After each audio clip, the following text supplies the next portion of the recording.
Hello po, magandang araw po mga ka-farmers. Ano po, ka-backyard gardening.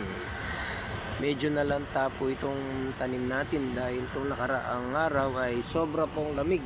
Kaya medyo nalalanta po sila.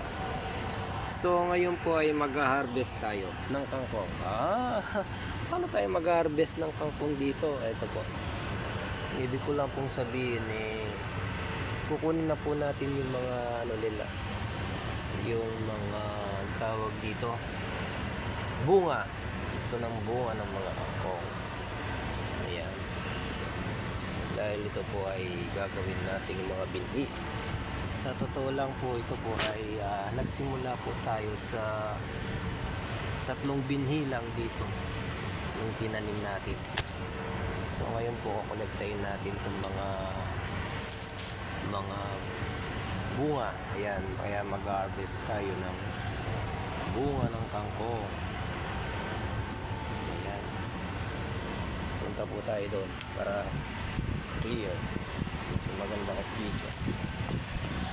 Ito po yung mga bunga ng kangkong natin. Kukunin na po natin lahat. Ito po. Ayan, ito yung mga bunga. Patutuyuin po natin to at para sa susunod na season po ay mayroon po tayong itatanim. Ano po? Ayan, madaming bunga. Ayan, kunin na po natin lahat ng mga bunga ng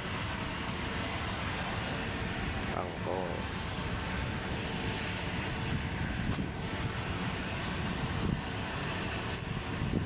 Ay, sobrang lamig po ngayon dito. Kaya hindi mo makakasurvive itong mga kangkong natin. Ano po? So, yun lang po yung update dito sa ating 1 square meter farming. Ang ating mga kangkong. Ayan, wala na po tayong makuha magandang dahon. Ano po? Magsimula po tayo magtatanim itong February or March po siguro. Ano po? O, yun lang po yung update sa ating pagkakangkong. Ayan, yung ating mga gagawin video.